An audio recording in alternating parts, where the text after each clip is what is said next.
የመጀመሪያ የፖሊስ ሰራዊት አዛዥ የህይወት ታሪክ የሚዳሰስበት ነው። አብራችሁን ቆዩ።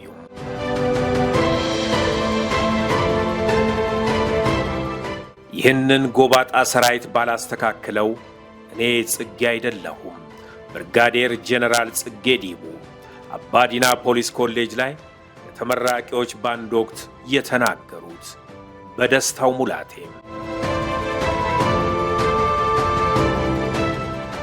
በኢትዮጵያ የፖሊስ ታሪክ ዘመናዊ የፖሊስ ተቋም የገነቡ መሪ ብቻ ሳይሆን የመጀመሪያው ኢትዮጵያ የፖሊስ ሰራዊት አዛዥም ናቸው። ከሳቸው በፊት እንግሊዛዊው ጄኔራል ፊኖ ባንክስ የፖሊስ ሰራዊትን በበላይነት ይመሩ ነበር። ቢሆንም ግን በሳቸው አመራርነት ዘመን የፖሊስ ተቋም ሀገሪቱ በምትፈልገው ልክ እንዲጠናከር አይፈለግም ነበር። ይህን እውነታ የሀገሪቱ ንጉሠ ነገሥት አፄ ኃይለ ሥላሴ በመረዳታቸው በዛሬው ዕለት እንግዳ አድርገን ባቀረብናቸው ጄኔራል መኮንን እንዲመራ ታሪካዊ ውሳኔ ሊተላለፍ ችሏል። እንግዳችን ብርጋዴር ጄኔራል ጽጌ ዲቡ ይባላሉ። እኚህ ለሀገራችን በሰሩት ልክ ያልተዘመረላቸው የሀገር ባለውለታ የፖሊስ መኮንን የፖሊስ ሰራዊትና የኢትዮጵያ ሕዝብ እንዲያውቃቸው በማሰብ አሜሪካን ሀገር ከሚኖሩት ልጃቸው አቶ አታመንታ ጽጌ ዲቡ ጋር የአባታቸውን የሕይወት ታሪክ ከታላላቅ ሰዎች ከሰሙት ለበርካታ ዓመታት ስለ አባታቸው ሀገር ወዳድነት ካነበቡትና እንደ ልጅ ከሚያውቁት ሐሳባቸውን እንዲያጋሩን በጠየቅናቸው መሠረት እንዲህ ሲሉ ባንደበታቸው ስለ አባታቸው ተናግረዋል።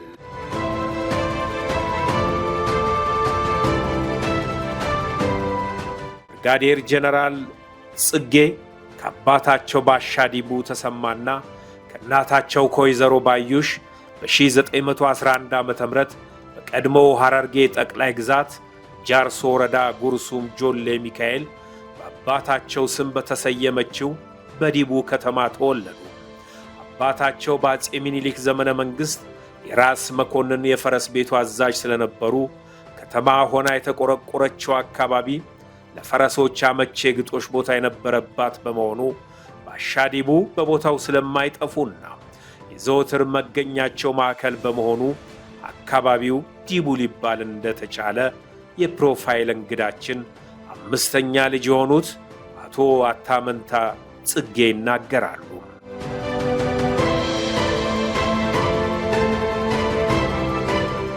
ለቤተሰቦቻቸው የመጨረሻ ልጅ የሆኑት እንዲወሰዱና ወታደራዊ ዲሲፕሊናቸው እንዲስተካከል በማድረግ ሙሉ ሰው አድርገው እንዲወጡ የበኩላቸውን ሚና በሰዓቱ ተወጥተዋል። ብርጋዴር ጄኔራል ጽጌ ዲቡ ዕድሜያቸው ለትምህርት ሲደርስ ሃይማኖታዊና ዘመናዊ ትምህርታቸውን በተወለዱበት አካባቢ ከጓደኞቻቸው ጋር ተከታትለዋል። ከትምህርታቸው ጎን ለጎን ቤተሰቦቻቸውን በሥራ ያግዙ ስለነበር ተወዳጅ ልጅም ነበሩ። አባት ለሀገራቸው የነበራቸው ፍቅር የተለየ ስለነበር ልጃቸው በዛው ልክ ሀገራቸውን እንዲወዱ ክትትል ተለይቷቸው አያውቅም። አባት ለልጃቸው ብርጋዴር ጄኔራል ጽጌ ከነበራቸው ፍቅር የተነሳም ትምህርታቸውን ሲያጠናቅቁ በሰዓቱ ዱባይ ጠመንጃ እየተባለ የሚጠራውን በሽልማት ሀገርን ጠብቅ የሚል መልእክት አዘል ስጦታ አበርክተውላቸዋል።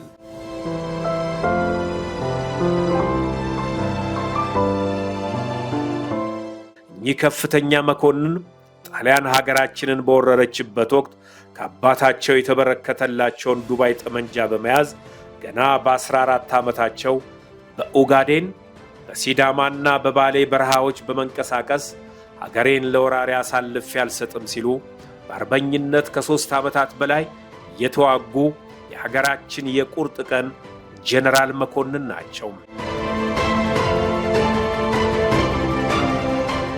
በወቅቱ አባታቸው በዕድሜ የገፉ በመሆኑ ጠላትን ፊት ለፊት የመግጠም ዕድል ባለማግኘታቸው የሚወዱትን ልጅ መርቀው ወደ ጦርነት እንደላኳቸው ጭምር ልጃቸው አቶ አታመንታ በቆይታችን ተናግረዋል። ሁሉም ወንድሞቻቸው ካላንዱ በስተቀር በጦር ሜዳ ሲዋጉ ወድቀው የአሞራ ራት ሆነው ቀርተዋል። አባታቸው ባሻ ዲቡም ቢሆኑ በሰዓቱ ደክመው ስለነበር ጠላት ተከታትሎ አርዶ ገድሏቸዋል። ቀዳማዊ አፄ ኃይለ ሥላሴ ሰኔ 17 ቀን 1932 ዓ.ም ሱዳን ሲገቡ በኦጋዴን ከነበሩ ምርጥ ተዋጊዎች መካከል 200 ሲመረጥ እንግዳችን አንዱ ሆነው ወደ ሱዳን ካርቱም ሊያቀኑ ችለዋል።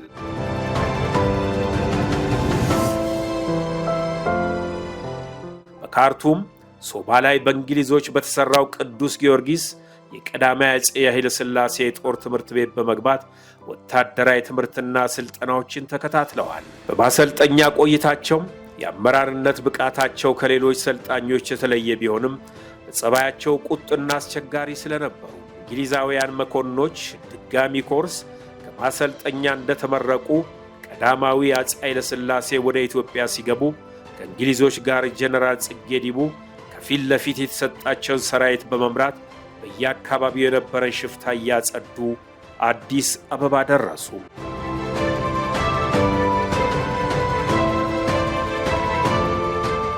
ወደ አዲስ አበባ እንደገቡ የሀገርን ዳር ድንበር ለመጠበቅና የነበረውን የጸጥታ ችግር ለማረጋጋት ሲባል ዋና ዋና ተዋጊዎችና አዋጊዎች ተመርጠው ወደ ሀገሪቱ ጠረፋማ ቦታዎች እንዲላኩ ሲደረግ እንግዳችን ጀነራል ጽጌ ዲቡ ሰራዊታቸውን ይዘው የሥራ ቀጠናቸው ሐረር፣ ባሌ፣ ሲዳማና ጅማ አካባቢ ሆኖ ወደ ስፍራው አቅንተው ተልኳቸውን በስኬት የተወጡ ናቸው።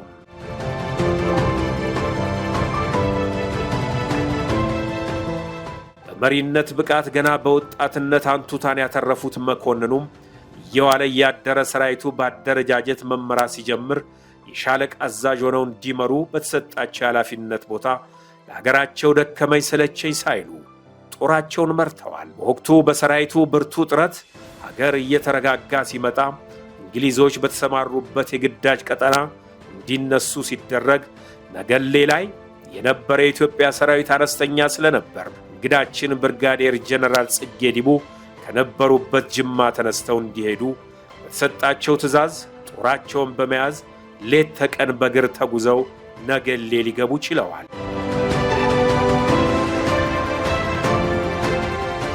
ነገሌ የነበረውን አነስተኛ ጦር ከሚመሩት ሰራዊት ጋር እንዲዋሃድ በማድረግ አደረጃጀታቸውን እንደገና እያጠናከሩ ስራቸውን መስራት ጀመሩ። አካባቢው ያኔ በረሃ ከመሆኑ ጋር ተያይዞም ሰራዊቱም ሆነ ማህበረሰቡ በውሃና በምግብ እጥረት ይቸገር ስለነበር ይህንን ችግር ለመቅረፍ ለመጀመሪያ ጊዜ በሰራዊቱ ጉልበት ስማቸው መስታወት፣ ደስታ፣ መስከረምና ሌላም ስያሜ የተሰጣቸው የውሃ ጉድጓዶች አስቆፍረው የአካባቢውን ችግር መቅረፍ የቻሉ ጥበበኛ መሪ ናቸው።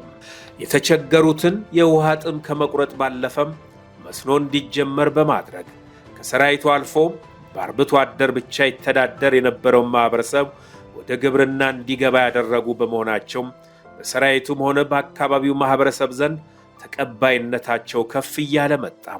ትንንሽ ጎጆ ቤቶች ይታይባት የነበረችው ነገሌ በጀነራል መኮንኑ ፊት አውራሪነት የከተማዋ ፕላን እንዲወጣለት በማድረግ እንደ አዲስ እንድትመሰረት ያደረጉት እኚህ የመጀመሪያው ኢትዮጵያ የፖሊስ ሰራዊት አዛዥ ብርጋዴር ጀነራል ጽጌ ዲቡ ናቸው።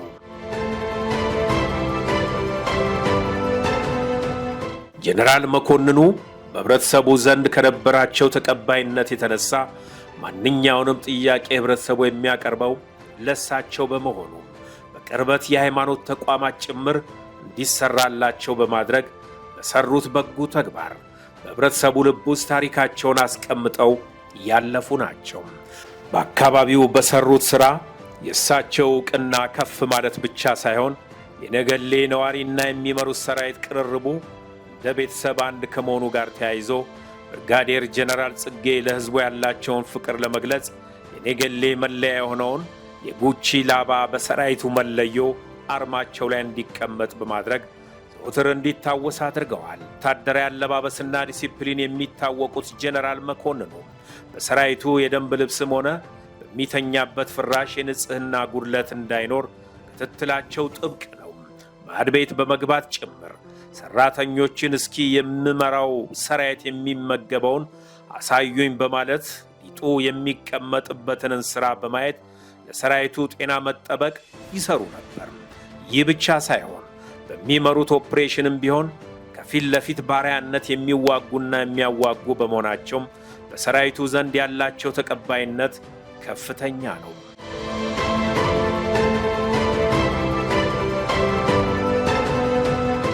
ጀነራል መኮንኑ የሚሰሯቸውን ሥራዎች በቅርበት የሚከታተሏቸው የአገሪቱ ንጉሠ ነገሥት ቀዳማዊ አፄ ኃይለ ሥላሴ ከነበሩበት 4ኛ ብርጌድ ወደ 3ኛ ብርጌድ ሐረር እንዲዘዋወሩና የ3ኛን ብርጌድ ሰራዊት እንደ 4ኛ ብርጌድ እንዲያደራጁ ትዕዛዝ ተላለፈባቸው። በዚህ ሰዓት የጀነራል መኮንኑ ጥያቄ የነበረው ወደ 3ኛ ብርጌድ እንዲሄድ ከተፈለገ ለሥራዬ ያመች ዘንድ የምፈልጋቸውን መኮንኖች ይዤ እንዲሄድ ይፈቀድልኝ የሚል ነበር።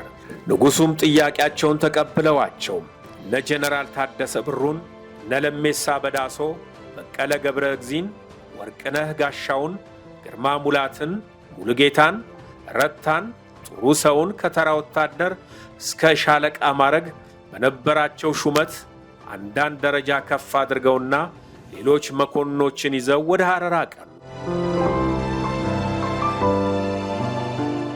4ኛ ብርጌድ ላይ ያሉ ምክትላቸው ጀነራል ድረስ ሄዱባለ ስለነበሩ በበላይነት እንዲመሩ እድገት ተሰጣቸው። ወደ ሐረር ያቀኑት ብርጋዴር ጀነራል ጽጌ ዲቡ በቦታው ሲደርሱ ያገኙት ሰራዊት የተጠናከረ መዋቅር አለመኖሩ ብቻ ሳይሆን የሚለብሰው ልብስና የሚመገበው ምግብ ጭምር ፈተና የሆነበት ጦር ነበር እንዲመሩ የተሰጣቸው። ይህንን ችግር ለመፍታት ቀደም ሲል የነበራቸውን ልምድ ተጠቅመው እርሻ የሚሆን መሬት ከንጉሡ በአፋጣኝ በማስፈቀድ የተለያዩ ሰብሎችንና ፍራፍሬዎችን ሰራዊቱ ከሰዓት በኋላ እንዲያለማ በማድረጋቸው የሚመሩት ጦር ስለሚመገበው ምግብ እንዳያስብ ከማድረግ ባለፈ ለህብረተሰቡ በተመጣጣኝ ዋጋ እየሸጠ ጭምር የገቢ ምንጭ መሰብሰብ ተጀመረ። በተሰበሰበው ገንዘብ ችግኞችን በመግዛት ሐረማያና ካራ መከላ አካባቢ የአሁኖቹን ዛፎች የያኔዎችን ችግኞች ሰራዊቱ እንዲተክል ያደረጉት እንግዳችን ብርጋዴር ጀነራል ጽጌ ዲቡ እንደሆኑ ልጃቸው አቶ አታመንታ ጽጌ ዲቡ ይናገራሉ።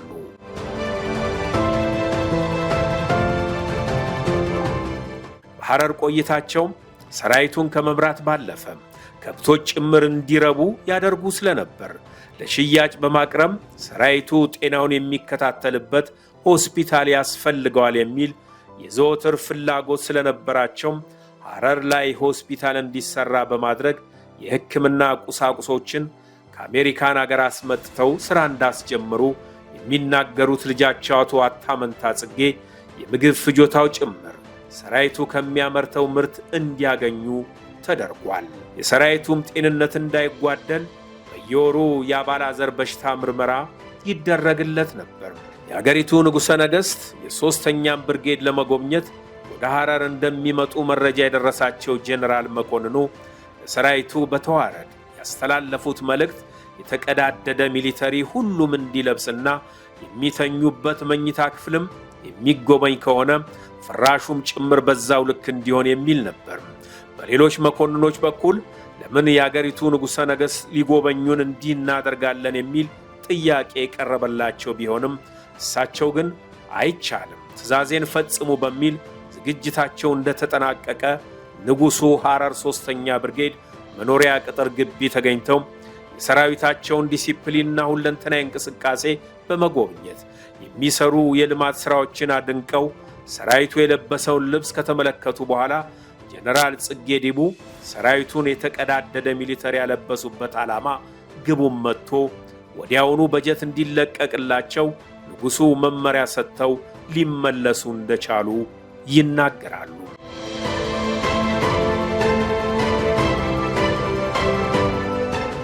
ጥያቄያቸውን በጥበብ ያስመለሱት የሰራዊቱ አዛዥ በተፈቀደላቸው በጀት ለሰራዊታቸው አስፈላጊ ግብዓቶችን በማሟላት ሥራቸውን ቀጠሉ። እንግዳችን በወቅቱ ይህን ሁሉ ኃላፊነት ይወጡ የነበረው በጀነራል ማዕረግ የሚመራውን ኃላፊነት በኮሎኔል ማዕረግ እየመሩ ነው። እንደ ሀገር ብቸኛም ነበሩ። በመኮንኑ ብርቱ መሪነት በሐረር በኩል ያለው ሰራዊት የተጠናከረ ከመሆኑ ጋር ተያይዞ ከጠረፍም ቢሆን በጠላቶቻችን በኩል እንደማይደፈር እርግጠኛ የሆኑት የአገሪቱ ንጉሠ ነገሥት በሰዓቱ የአገሪቱ ፖሊስ ይመራ የነበረው በእንግሊዛዊ ጄኔራል ፊኖ ባንክስ አማካኝነት በመሆኑ ፖሊስ እንደ ፖሊስ መደበኛ ሥራው ሌባን ከማባረር ውጪ በተደራጀ መንገድ እንዲሰራ እድል ባለማግኘቱ እንግዳችን ወደ ፖሊስ ተቋም መጥተው በጦር ሰራዊት ያሳዩትን የመሪነት ጥበብ እንዲተገብሩት በንጉሱ ጥያቄ ቀረበላቸው።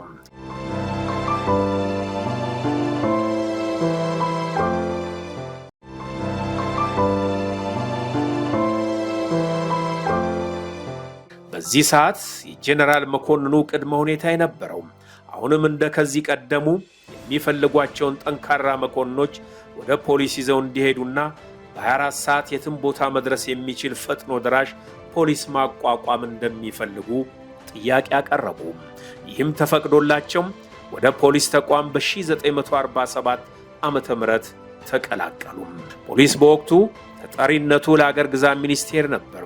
የፖሊስ ሰራዊቱ አዛዥ እንግሊዛዊ ፊኖ ባንክስ በመሆናቸው እንግዳችን በምክትል ሆነው ነበር ለአንድ ዓመት የሰሩት። በዚህ ሰዓት በአዛዡና በምክትላቸው መካከል ተግባብቶ የፖሊስን ተቋም ዘመናዊ በሆነ መንገድ ከማሳደግ አንጻር መሰረታዊ የሆነ ልዩነት ተፈጠረም።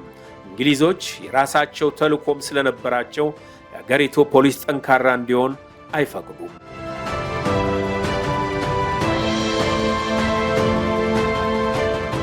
እንግዳችን ደግሞ በተቃራኒው የፖሊስ ተቋም ካለበት ውድቀት ወጥቶ በዘመናዊ መንገድ በማደራጀት ከፍታውን በተግባር ማሳየትን ይፈልጋሉ። እንዲያውም ይላሉ አቶ አታመንታ ጽጌ ዲቦ አባዲና ፖሊስ ኮሌጅ ላይ ለተመራቂዎች በአንድ ወቅት ሲናገሩ ይህን ጎባጣ ሰራዊት ባላስተካከለው እኔ ጽጌ አይደለሁም ሲሉ ተደምጠዋል ይላሉ። የፖሊስ ፕሮፌሽን እንዲመጣ ጥረት ያደርጉ የነበሩት እንግዳችን ተቋሙን ለማስተካከል ከሚያደርጉት ጥረት ባለፈ ለአገር ግዛት ሚኒስቴር ጭምር እየሄዱ ያለውን ችግር ያስረዱ ነበር። ቢሆንም ግን ችግሩን ልባት እንዳያገኝ የሚፈልጉ ባለስልጣናትም ስለነበሩ የሚመለከታቸው አካላት ንጉሠ ነገሥቱ በተገኙበት ቀደም ሲል ያጠኗቸውን ጥናቶች በማቅረባቸው ምክንያት አሳማኝ ሆኖ ስለተገኘ ተቀባይነት አግኝተው እንግሊዛዊውን ፊኖ ባንክስ ወደ ሀገር ግዛት ሚኒስቴር እንዲዘዋወሩ ተደርጎ ለመጀመሪያ ጊዜ በሀገራችን የፖሊስ መኮንን የኢትዮጵያ ፖሊስ ሰራዊት እንዲመራ ተደረገ። በሚሰሩት ውጤታማ ሥራ ንጉሠ ነገሥቱ ስለሚተማመኑና ያላቸው ግንኙነት እንደ ቤተሰብ እንደነበር የሚናገሩት ልጃቸው ለማንም የማይፈቀድለትን ተኝተው ከሆነ መኝታ ክፍላቸው ገብተው ከእንቅልፍ እንዲነሱ እስከ መቀስቀስ ድረስ የቅርርብ ከፍታ ነበራቸው። ቅርርቡን እንደ መልካም አጋጣሚ በመውሰድ የፖሊስን ተቋም በዘመናዊነት ያደራጁት ብርጋዴር ጄኔራል ጽጌ ዲቡ አሁን ላይ የተቋማችን መገለጫ የሆኑት ፖሊስ ሆስፒታል፣ አባዲና ፖሊስ ኮሌጅ፣ የፖሊስ ስፖርት ክለብ ኦሜድላ፣ የፖሊስ ኦርኬስትራ፣ መኮንኖች ክበብ፣ ፖሊስ ጋራጅ፣ ሬዲዮ ኦፕሬተር፣ በጥቁር አፍሪካ የመጀመሪያውን ሲምፎኒ ወይም ረቂቅ ሙዚቃ ኦርኬስትራ፣ የሀገራችን የፖሊስ ልሳን የሆነው ፖሊስና እርምጃ ጋዜጣም እንዲመሰረት የእሳቸው መሪነት ፋና ወጊ ነበር።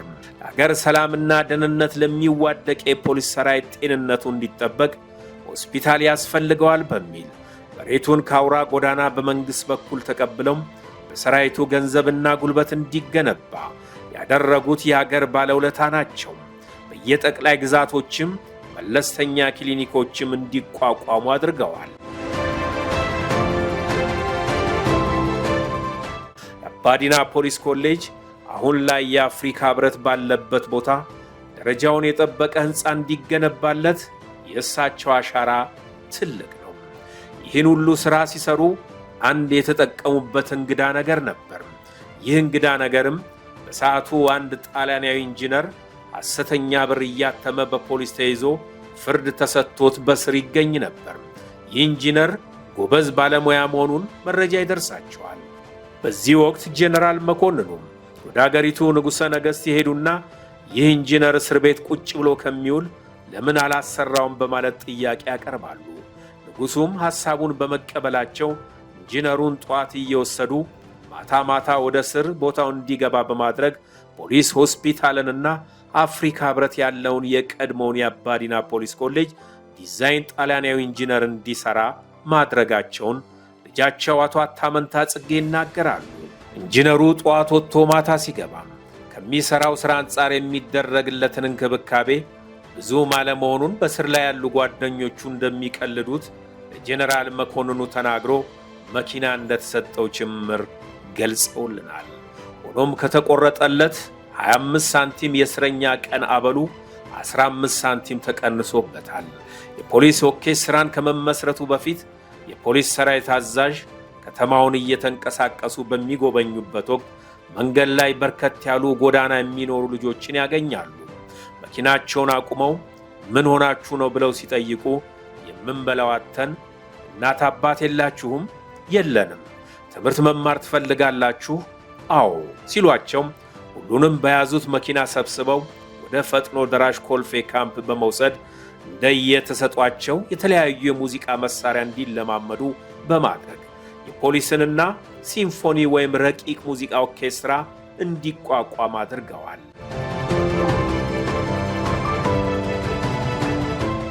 ይህ ኦርኬስትራ በአገራችን የፖሊስ ታሪክ ትልቅ ቦታ ያለው፣ አሁንም ቢሆን የተቋማችን ትልቁን የገጽታ ግንባታ ሥራ የሚሠራ ነው። እነዚህ ልጆች ነበሩ የያሬድ የሙዚቃ ትምህርት ቤትን ካቋቋሙት መካከል የሚጠቀሱ። በፖሊስ ሆስፒታል የሚሰሩ ዶክተሮችንም ቢሆን ረዳት የሌላቸው የድሃ ልጆችን ሰብስበው ወደ ውጭ አገር በመላክ ዶክተር ሆነው እንዲመጡ በማድረግ ፖሊስ ሆስፒታሉ ሥራ እንዲጀምር እንዳደረጉ የሚናገሩት የመረጃ ምንጫችን የተመረጡ በትምህርት ጎበዝ ልጆችን ለማስተማር ወደ አየር መንገድ ሲወስዱ ወላጅ ቤተሰቦች ወደ ውጭ ልከው ይገሉብን ነው በሚል እየተላቀሱ ቅሬታቸውን ቢያቀርቡም በፖሊስ አሳጅበው አንዳንዴም ራሳቸው ወደ አውሮፕላን እያቀፉ በማስገባት እንደላኳቸውና እናቶች ልጆቻቸው ዶክተር ሆነው ሲመጡ በተቃራኒው ደስታቸው የተለየ እንደነበር አጫውተውናል። ጋፋው ፖሊስ ጋራጅ የተመሰረተው በብርጋዴር ጄኔራል ጽጌ ዲቡ አማካኝነት ነው።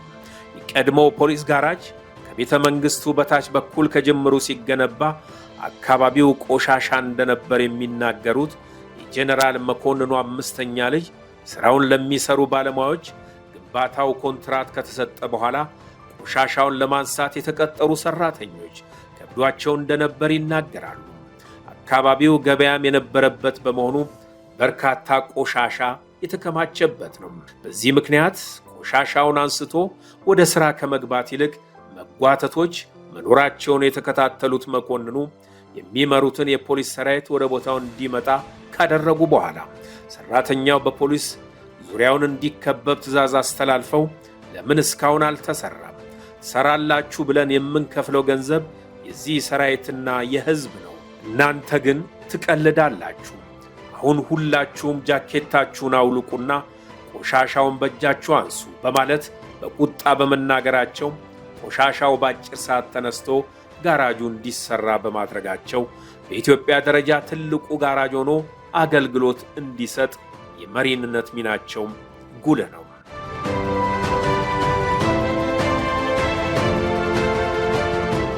ፖሊስ ሰራዊት ውጤታማ የግዳጅ አፈጻጸም የአንበሳውን ድርሻ ይይዝ የነበረው የፖሊስ ጋራጅ ሁሌም ቅዳሜ ጠዋት ላይ ብርጋዴር ጄኔራል ጽጌ ዲቡ ተገኝተው ተሽከርካሪዎችን ቁጥጥር ያደርጋሉ።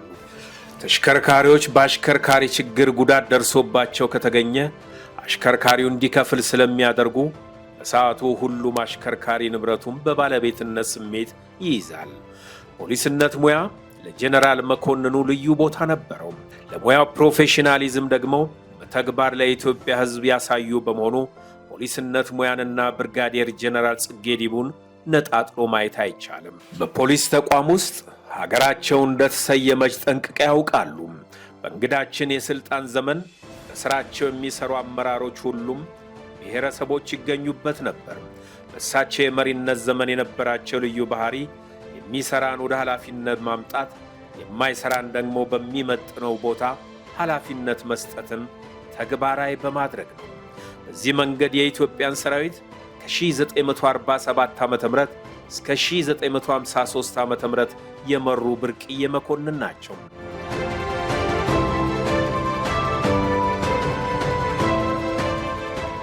በስልጣን ዘመናቸው በአንዷ ቀን ጀነራል መኮንኑ ተቻኩለው መኪና እያሽከረከሩ እያለ አደጋ ያደርሳሉ። በአደጋው የተጎዳው ሰው ሕይወቱ ስላለፈ አምቡላንስ ጠርተው ወደ ሆስፒታል እንዲገባ ካደረጉ በኋላ ፖሊስ ጣቢያ በመሄድ ጉዳዩ ተጣርቶ ውሳኔ እስኪያገኝ ድረስ በስር እንዲቆዩ ሪፖርት ያደርጋሉ። በዚህ ሰዓት የፖሊስ ጣቢያው አዛዥ ስለ ጉዳዩ ያልተለመደ ክስተት በመደናገጥ ለምን አለቃ ቢልም አይቻልም፣ ሁሉም ሰው በሕግ ፊት እኩል ነው በማለት ራሳቸውን ያስራሉ። በዚህ የእስራት ቆይታ ላይ እንዳሉ ንጉሠ ነገሥት አፄ ኃይለ ሥላሴ ብርጋዴር ጄኔራል ጽጌን ለሥራ ጉዳይ ይፈልጓቸውና ወደ ቢሮው ሲደውሉ ጸሐፊው ስልኩን አንስተውም ስለተፈጸመው ክስተት ለንጉሡ ያስረዳሉ። በዛን ወቅት ንጉሡም እንግዳችን ወደ ታሰሩበት ፖሊስ ጣቢያ ደውለው በስልክ ተገናኝተው ሲያወሩ በተሽከርካሪያቸው ሰው እንደተጎዳባቸውና በዚህም እንደ ማንኛውም ጥፋት ያጠፋ ኢትዮጵያዊ ዜጋ በሕግ ፊት ቀርበው ውሳኔውን ለመቀበል ዝግጁ እንደሆኑ ተናገሩ። ንጉሡም በአግራሞት ያደረጉትን ሕግ አዋቂነት ዕውቅና ሰጥተው ለሥራ ስለምትፈለግ እኔ ዋስትና ይለቀቅ ብለው ባስተላለፉት ውሳኔ መሠረት ጄኔራል መኮንኑ እንደተፈቱ ልጃቸው አቶ ዋታመንታ ነግረውናል። እንግዳችን ከወለዷቸው ልጆች ይልቅ ለሚመሩት ሰራዊት ቅድሚያ ይሰጣሉ። በአባዲና ፖሊስ ኮሌጅ ምርቃት በሚኖርበት ሰዓት ልጆቻቸውን በመጥራት በደረጃ የሚመረቁ ፖሊሶችን እንዲመለከቱ ካደረጉ በኋላ እነዚህ ልጆች ምንም ሳይኖራቸው አንደኛና ሁለተኛ ሲወጡ እናንተ ግን በሞቀ ቤት እየኖራችሁ በሹፌር እየተንቀሳቀሳችሁ ደረጃ የላችሁም ለምን በሚል ይቆጧቸው እንደነበር አምስተኛ ልጃቸው ይናገራሉ። በበዓላት ወቅት እንኳን ወደ ቤት ከመሄድ ይልቅ ቅድሚያ የሚገኙት ሰራዊቱ ባለበት ቦታ ነው። ሥጋ መብላት አይወዱም፣ ግን ደግሞ እየቆረጡ ለሚመሩት ሰራዊት አመራርና አባል ማብላት ደስ የሚላቸው በመሆኑ ይተገብሩታል። ከሚከበሩ በዓላት መካከል በአንዱ በዓል ከሰራዊቱ እንደ ቀልድ ጄኔራል እሱ ሥራ አልሰራምና ሊበላ አይገባም ተብለው ሲጠየቁ በፈገግታ ባይሰራም ቁሞ ውሏል በሚል ሰራዊታቸውን እያሳሳቁ በዓላትን በሳቅ በጨዋታ እንደሚውሉ ይናገራሉ።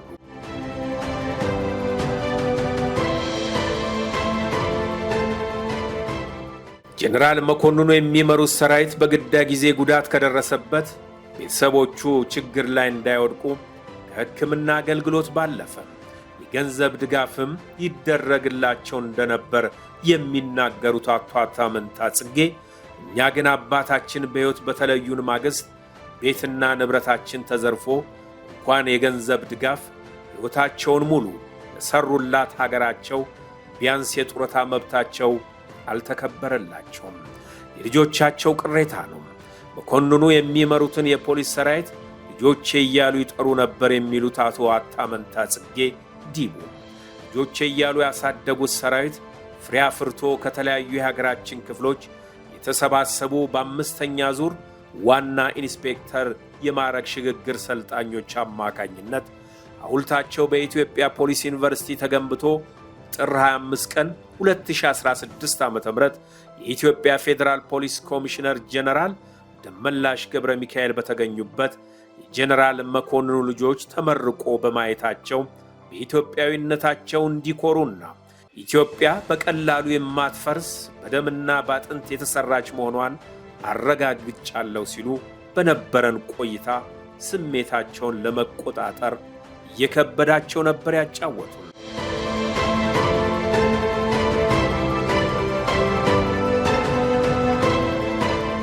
እንግዳችን ብርጋዴር ጄኔራል ጽጌ ዲቡ በሕይወት ዘመናቸው ከአገር አገር በሥራ ሲንከራተቱ አብረዋቸው የሚንቀሳቀሱ የሚወዷት ባለቤት እንደነበራቸውና 4 ሴት 2 ወንድ ልጅ እንደወለዱ ያጫወቱን ልጃቸው ቴዎድሮስ ጽጌ፣ ባዩሽ ጽጌ፣ እቴነሽ ጽጌ፣ ራሔል ጽጌ፣ አታመንታ ጽጌና በ1953ቱ ግርግር በሕይወታቸው ሲያልፍ የ8 ወር ሕፃን የነበረችው ሶፊያ ጽጌ በአጠቃላይ 6 ልጆች እንደሆኑ የተናገሩት አቶ አታመንታ ከማጠናቀቃችን በፊት የአምስተኛ ዙር ተመራቂዎች ሲመረቁ ትዝ ያለኝን አባቴ አንድ ወቅት ፖሊሶችን ሲያስመርቁ ባደረጉት ንግግር ልቋጭ አሉ። እናንተ ከዚህ ደረጃ ደርሳችኋል። የምትመደቡት በኢትዮጵያ ግዛት ውስጥ ነው። ወደ ምድብ ቦታችሁ የምንወስዳችሁ ከሀገሬው ሕዝብ ጋር እደጉ ብለን ነው። ከዚህ ወንበር አንድ ቀን ትቀመጣላችሁ ብለው እንደተናገሩ በማስታወስ የአምስተኛ ዙር ዋና ኢንስፔክተር የማዕረግ ሽግግር ሰልጣኞች ታሪክ ሰርታችሁ አልፋችኋል። ለሰራችሁ ሥራ ወረታችሁን የኢትዮጵያ ሕዝብ ይክፈላችሁ ሲሉ የአባታቸውን መልእክት አያይዘው ተናግረው ነበር። ቆይታችንን ያጠናቀቅነው አድማጮቻችን ታላቁን የሀገር ባለውለታ ታሪካቸውን የዳሰስንበት ዝግጅት እዚህ ላይ ይቋጫል። ጤና ይስጥልን።